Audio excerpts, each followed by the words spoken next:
Good morning student. Welcome in English Gurukulam Delhi. English Gurukulam में आपका स्वागत है। हमारे मन में अक्सर ये प्रश्न उठता है कि क्या हमको इंग्लिश आनी चाहिए।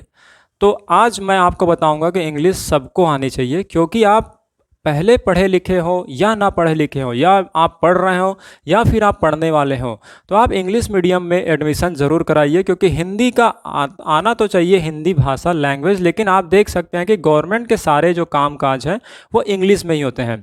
अगर हम बात करें शुरू से बच्चों के इंग्लिश मीडियम के, जब हम एडमिशन कराते हैं तो आप देखे होंगे कि हिंदी मीडियम वाले में डिसिप्लिन की थोड़ी कमी पाई जाती है, और हिंदी मीडियम वालों को ऐसा समझा जाता है कि वो उतना नॉलेजेबल नहीं होते। तो ऐसा नहीं है। हिंदी मीडियम वाले अगर इंग्लिश भी सीख जाएंगे तो भी वो उनकी बराबरी कर सकते हैं। अर्थात मतलब ये होता है कि हिंदी मीडियम में पढ़ाइए, लेकिन इंग्लिश तो कम से कम उनको पूरी आनी चाहिए, ताकि समय आने पर इंग्लिश मीडियम वालों की बराबरी कर सके।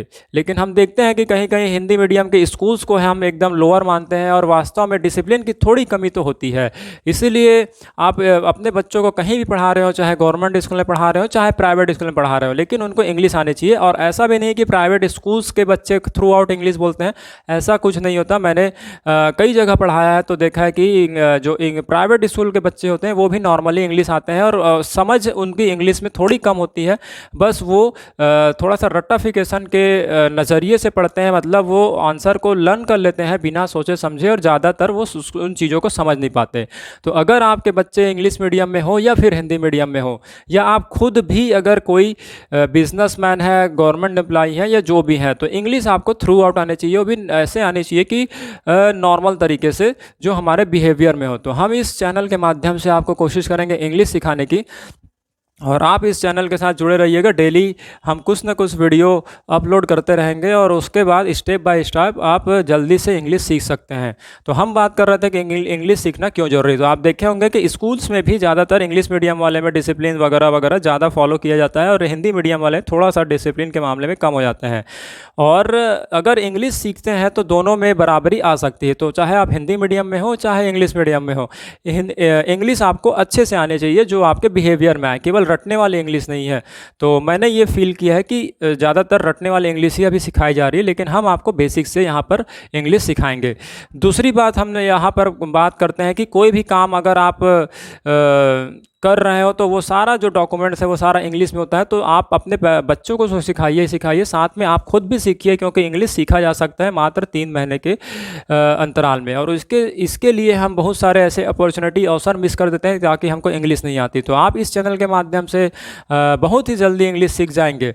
तो हम ये बोल रहे थे कि जो भी यहाँ पर डॉक्यूमेंट्स आते हैं घर पर, चाहे वो रजिस्ट्री का हो, चाहे वो बिजली बिल हो, बैंक का कोई और नोटिस हो, सारे इंग्लिश में आते हैं। तो आपको भी इंग्लिश आनी चाहिए। अगर हम बच्चों की बात करें तो सबसे जो टफेस्ट यूपीएससी एग्ज़ाम है, यूपीएससी सिविल सर्विसेज एग्जामिनेशन, उसको देखा जाता है और बोला जाता है कि वो सबसे टफ एग्ज़ाम होता है। लगभग उसमें 1000 सीट आते हैं, और 1000 सीट में से 950 तो केवल इंग्लिश मीडियम वाले ही ले जाते हैं, और 50 जो बचता है वही हिंदी मीडियम वाले सेलेक्ट हो पाते हैं। तो इसका मतलब ये है कि कंटेंट हो गया, या फिर जो बुक्स आती हैं वो इंग्लिश मीडियम में ज़्यादा अवेलेबल है, हिंदी मीडियम में थोड़े कम है। आप देखे होंगे स्कूल्स भी आजकल जब सारे खुल रहे हैं वो इंग्लिश मीडियम के ही खुल रहे हैं, हिंदी मीडियम वाले थोड़ा थोड़ा कम होते जा रहे हैं स्कूल। तो अभी हमको क्या करना है कि हम सिस्टम से तो लड़ नहीं सकते, लेकिन हम फिलहाल इंग्लिश में प्रोफिशिएंट हो सकते हैं, अच्छे से मास्टर हो सकते हैं। उसके बाद हम हिंदी को भी जाने, ऐसा नहीं है, लेकिन उसके साथ साथ इंग्लिश भी आनी चाहिए। और अगर आप कानूनी तौर पर कोई बात करें, जैसे कि विधायिका लेजिस्लेचर में अगर कोई रूल बन रहा है, जैसे कि मोदी जी वगैरह रूल बनाते हैं, वो सब सारे इंग्लिश में डिस्कशन होते हैं। पार्लियामेंट में भी अगर बहस देखा जाए, बातचीत करना हो, तो ज़्यादातर इंग्लिश में ही होता है। कभी कभी कोई हिंदी में बात करता है, बाकी तो इंग्लिश में होता है।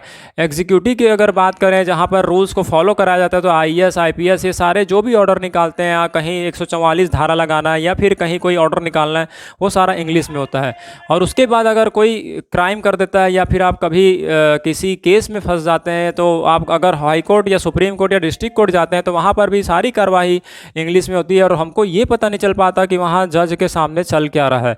और इससे हम जब अपना डिसीजन समझ नहीं पाते, तो जो नॉलेज है वो वकील और जज के बीच में ही चलता रहता है। जैसा वकील बोलता है वैसे ही हम यहाँ पर भरोसा करते जाते हैं, जबकि ये बहुत बड़ा ड्रॉबैक है। और सरकार को भी ये देखना चाहिए कि एक मुहिम ऐसे चलानी चाहिए कि सभी नागरिकों को, बच्चों के साथ साथ सभी नागरिकों को इंग्लिश कंपलसरी कर दें, क्योंकि वो हिंदी को प्रमोट करते रहती है। लेकिन यहाँ पर देख रहे हो, हिंदी के प्रमोट करने से कुछ नहीं होने वाला है, क्योंकि सारा काम आपका इंग्लिश में हो रहा है। बट अगर आप कहीं कुछ नाम लिखाने जाते हैं बच्चों का, वहाँ पर इंग्लिश में सारे फॉर्म दिए जाते हैं। आपको अगर ट्रेन का टिकट बुक करना है तो भी वहाँ पर इंग्लिश में ही फॉर्म दिया जाता है। हिंदी में होता है, वो इतना शुद्ध होता है कि हम यहाँ पर नॉर्मली उसको फील नहीं कर पाते या समझ नहीं पाते।